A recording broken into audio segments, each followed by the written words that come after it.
vị, và bây giờ chúng ta xin chuẩn bị đón tiếp ông Bộ trưởng Bộ Quốc phòng, The Honorable Jason Kenney. Xin quý vị cùng vỗ một tràng pháo tay thật lớn, thật dài để chào đón người bạn thân thiết của cộng đồng người Việt. Cờ bay bay cùng trên thành phố thân yêu, người chiến bại yên hoa bằng mắt. Cờ bay tung trời ta về với quê hương, từng mong đợi quân ta tiến về. Ta ôm nhau mắt lời nghẹn ngào vì hồn đất thân yêu, quang chỉ ơi chào quê hương giải phóng. Hồi sinh rồi nhà mẹ này em vui mừng anh qua đêm đêm tìm thấy ánh mặt trời. Hey, Kin Chao. Thank you so much. I'm sorry if you were waiting for me. I apologize. I was all the way over in Scarborough with our friends from the Filipino community. Thank you so much for being here, friends. Congratulations on the first Vietnamese freedom event here in Mississauga. Thank you to my dear friend, Senator Tan Hai No, and not just for being here, but I want to thank Senator No for his remarkable service to Canada in the Senate, but also for being such a strong voice for the Canadian Vietnamese community. Thank you, Senator. Friends, I am happy to be here on behalf of the Government of Canada and our Prime Minister, the Right Honourable Stephen Harper, to join with you in remembering 40 years of adversity, 40 years of your community overcoming adversity. You know, a great writer who was also a refugee from communist tyranny, a Czech writer named Milan Kundera, wrote that the struggle of freedom against tyranny is the struggle of memory against forgetting. So today we are here to remember the struggle of freedom against tyranny, to remember that 40 years ago next week, when Saigon fell and when the communist armies occupied all of Vietnam, that millions of people lost their basic democratic human rights, their freedom of expression, their freedom of religion, their freedom to choose who governs them. And many of them, many millions of them, then faced political persecution and imprisonment and danger to their lives and to their families, which is what drove them from their homes some 35 years ago as the boat people, so many of you, took to the high seas. So we remember the fall of Saigon 40 years ago. We remember the exodus of the Vietnamese and Indo-Chinese boat people. We remember those who died in the defense of freedom. We remember those who died on the high seas, those who perished from pirates and other dangers on the high seas as they sought freedom. We remember those who waited in refugee camps throughout Southeast Asia for months and sometimes for years. And we remember the generosity of a great country, Canada, who opened her doors of protection, freedom, and hospitality to over 60,000 Vietnamese boat people in 1979 to 1982. We remember all of those things. I was with you last week here in Scarborough, I believe, a week ago last night, as we celebrated the journey to freedom, as we marked the 40th anniversary.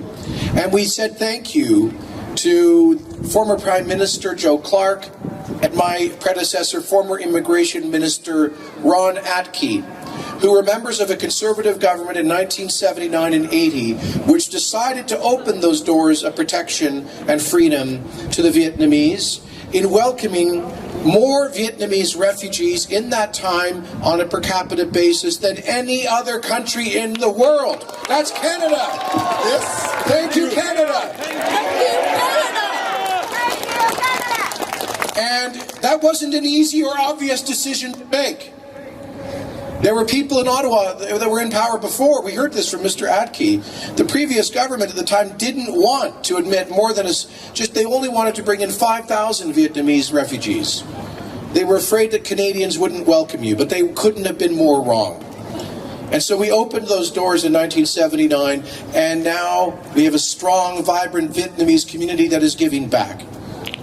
So we remember, and we also remember those who continue to have their basic freedoms violated today.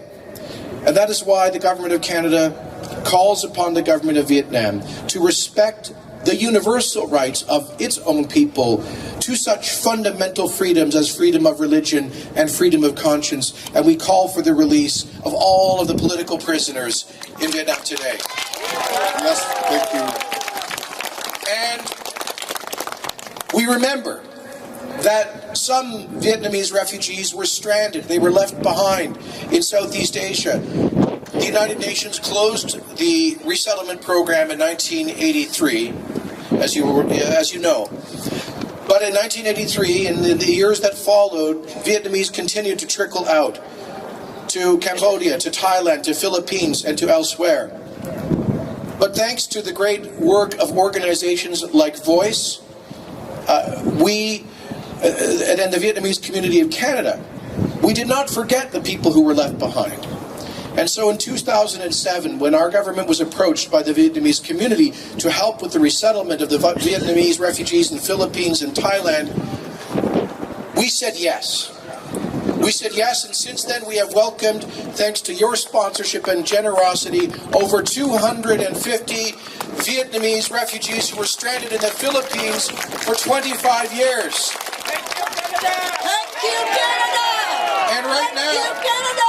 And right now, we are welcoming some 160 additional stranded Vietnamese refugees who have been in Thailand for 25 years. On Thursday night, 11 of them arrived right here at Pearson Airport. And so the story continues. Canada extended its generosity to so many of you and your families, and now you have helped us to extend that generosity in turn to others who were left behind. It moves me so deeply to meet those newcomers who, like you, arrived with an uncertain future, but they've waited. They did not have legal status in Thailand or Philippines. They didn't have a real future. They didn't have security or certainty or an opportunity at prosperity. But now they've come to the best country in the world, and for them, in this land, anything is possible. Thank you, Canada. Thank you, Canada. And so, the struggle of freedom against tyranny is the struggle of memory against forgetting, which is why it is so important to remember, and that is why I am so proud that the Government of Canada supported the adoption of Senator No's bill, the Journey to Freedom Day Act, Bill S219, which became law on Thursday of this week when the Governor General gave his royal assent to the Journey to Freedom Day Act. Thank you, Canada. This matters. It matters because when all of us are gone, when our children and grandchildren are no more, 100 and 200 years from now, Canadians will still mark this special day, April 30th, as the Journey to Freedom Day. For all of our future, we will remember our past. For all of our future, we will remember our past. Our future generations will never forget your amazing story, your Canadian story, your story of fleeing tyranny to pursue freedom and to risking your lives in the process. Thank you, Senator No, for this bill. Thank you for letting us live out this duty to remember, to honor those who went before, and to celebrate the opportunity that is Canada. May God bless you. May God bless the people of Vietnam. May God bless our new Vietnamese refugees in Canada. And may God keep Canada glorious and free. Thank you very much. Come on, come on. Thank you, Canada. Thank you, Mr. Kenny. I'd like to ask you a question, if you don't mind. I know you know that we love you. Thank you. I'll say it again.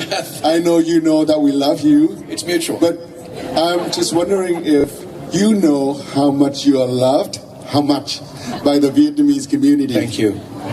Thank you so I'll say one thing.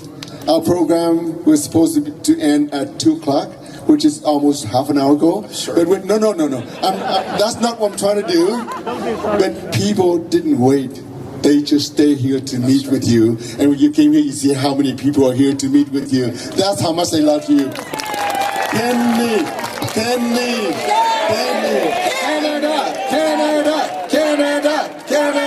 Canada. Thank you. Thank you. Thank you. very much. Too right. Thank you very much. I'll say a little bit. Việt Nam. I know.